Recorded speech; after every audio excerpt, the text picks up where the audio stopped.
Perhatikanlah, sekawanan burung tiba-tiba jatuh dari langit. Semua apel di pohon itu busuk. Bahkan salmon pun seperti itu. Mengapa situasi seperti itu muncul? Ternyata beberapa hari yang lalu, Audrey berjalan santai di jalan. Dia mempertimbangkan segala sesuatu di sekitarnya. Saat dia hendak makan apel, seorang gadis berlari ke bosnya dan memberitahu pemiliknya bahwa apel telah busuk. Pada saat yang sama dia memberikan apel itu kepada Audrey. Audrey mengambil apel itu. Seluruh tubuhnya membeku. Apel membusuk menjadi bentuk yang seperti ini. Bos ingin membuktikan bahwa dia tidak bersalah. Setelah membuka penutup, ya Tuhan, apelnya baru saja matang. Sekarang semuanya busuk. Audrey menemukan, bukan hanya apel yang membusuk, dan bahkan jagung pun seperti itu. Telur juga benar-benar kehilangan gizinya. Jalanan sekarang berbau menjijikkan. Beberapa saat kemudian, FBL tiba di tempat kejadian. Audrey memberitahu Nathan bahwa makanannya akan membusuk dalam hitungan detik. Mereka mengira itu disebabkan oleh sesuatu jenis virus. Pada saat yang sama, dia menambahkan, hanya satu bagian dari kios yang memiliki fenomena ini. Kemudian Nathan menyarankan untuk pergi ke peternakan terdekat untuk memeriksanya. 2 orang datang ke peternakan untuk mencari tahu. Jagung di pertanian sudah busuk segalanya. Bahkan telur pun seperti itu. Kemudian bos membawa kedua orang itu ke kebun buah. Apel di pohon semuanya menjadi hitam.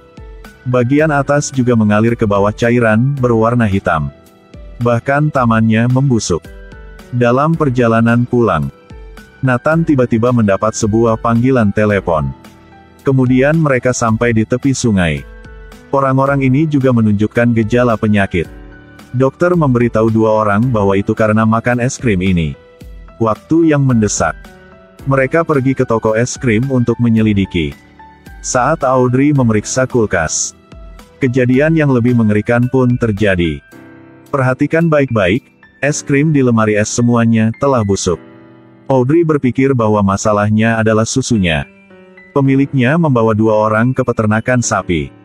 Tapi sapi perah sudah mati.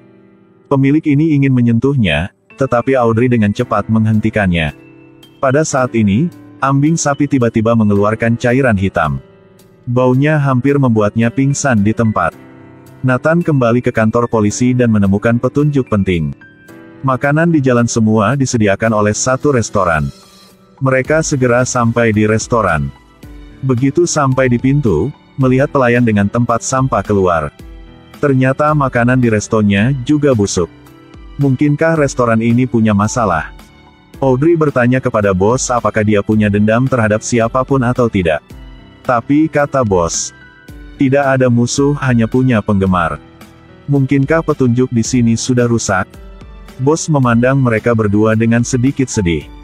Jadi undang mereka untuk makan burung bakar. Setelah makan dan minum, ketika keduanya hendak pergi, seekor burung kecil jatuh. Audrey mendongak. Kawanan burung lain jatuh dari langit.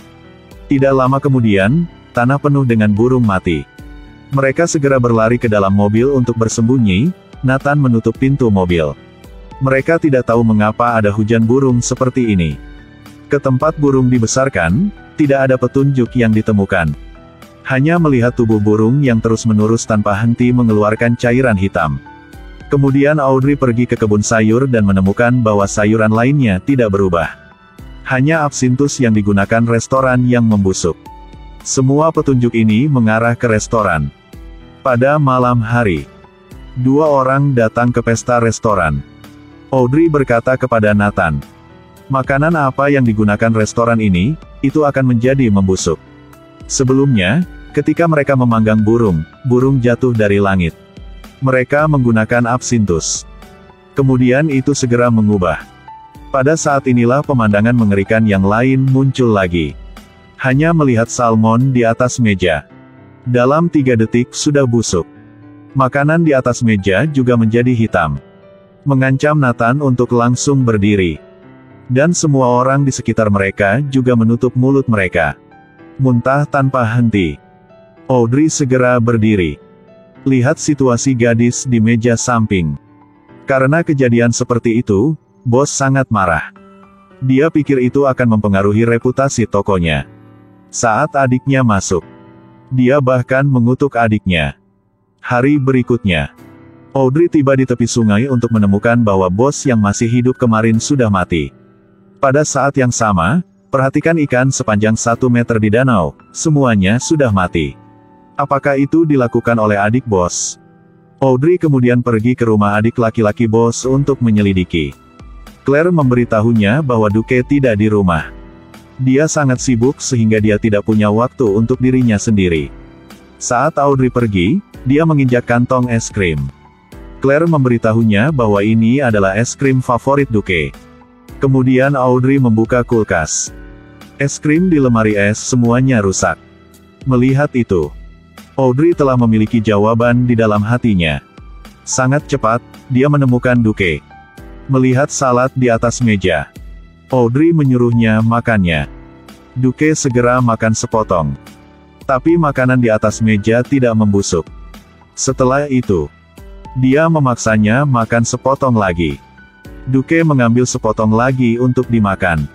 Audrey sekarang mengatakan bahwa dia yang telah membunuh kakaknya.